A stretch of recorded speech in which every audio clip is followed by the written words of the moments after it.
Hi friends, welcome to Nila's kitchen. நம்ம இன்றைக்கி என்ன பார்க்க போகிறோன்னா, மிளகு தக்காளி கீரை பொரியல் எப்படி செய்யலான்னு பார்க்கலாங்க. ஆயில் 2 டேபிள் ஸ்பூன் அளவு ஆயில் ஊற்றிக்கிறேங்க. ரொம்ப ஆயில் வேண்டாம், லைட்டாக ஊற்றிக்கிட்டிங்கன்னா போதும். நல்லா காயிட்டும்.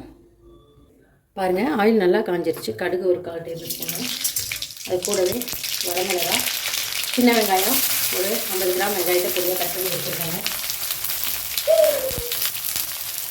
இது நல்லா வதக்கி வச்சுக்கலாம்.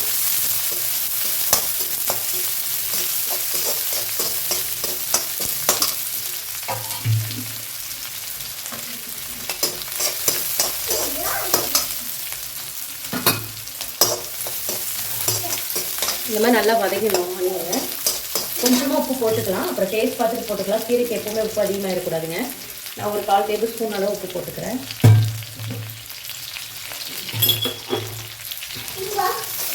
நல்லா வதக்கி வச்சுக்கோங்க. இந்த ஆனியன் நல்லா இந்த அளவுக்கு செவந்து வரணுங்க.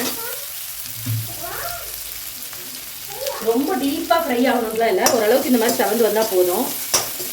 பாருங்கள், இந்த ஸ்டேஜில் ஒரு கட்டு கீரையை க்ளீன் பண்ணி கட் பண்ணி வாஷ் பண்ணி வச்சுருக்கேன், போட்டுக்கிறேன். நான் இன்றைக்கி மிளகு தக்காளி கீரை எடுத்துக்கிறேங்க.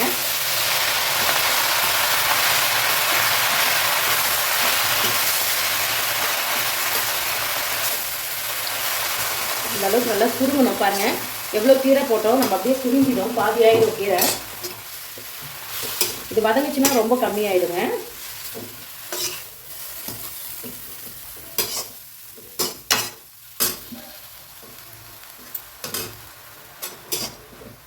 இன்னும் நல்லா வதங்கணும் நமக்கு கீரை. பாருங்க, எவ்வளோ கம்மியாயிடுச்சு நமக்கு.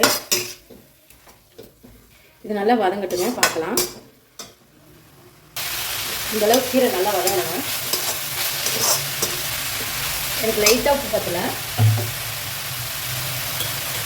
லைட்டாக ஆட் பண்ணிக்கிறேங்க. ஒரு சிட்டி அளவு நான் ஆட் பண்ணிக்கிறேன். பாருங்கள், கீரை நல்லா வதங்கிடுச்சு.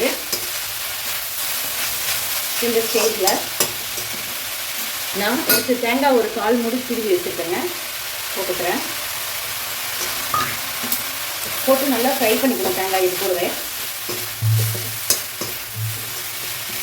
பாருங்கள், இந்த அளவுக்கு அதோட ஈரத்தன்மை எல்லாம் போகணும். தேங்காயில் இருக்கிற ஈரத்தன்மை அந்த அளவுக்கு நல்லா வறுத்துங்க. அதெல்லாம் கெடாது நமக்கு. ஈவினிங் மதியம் இருந்தாலும் சாயந்தரம் இருந்தாலும் கெடாதுங்க. 2 நிமிஷம் நல்லா வதக்கிக்கோங்க. இந்த மாதிரி அவ்வளோதான். சூப்பரான ஒரு மிளகு தக்காளி கீரை ரெடி ஆயிடுச்சு.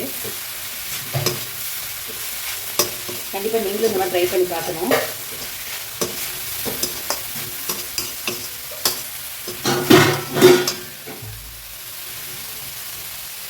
பாருங்க, சூப்பரான ஒரு மிளகு தக்காளி கீரை.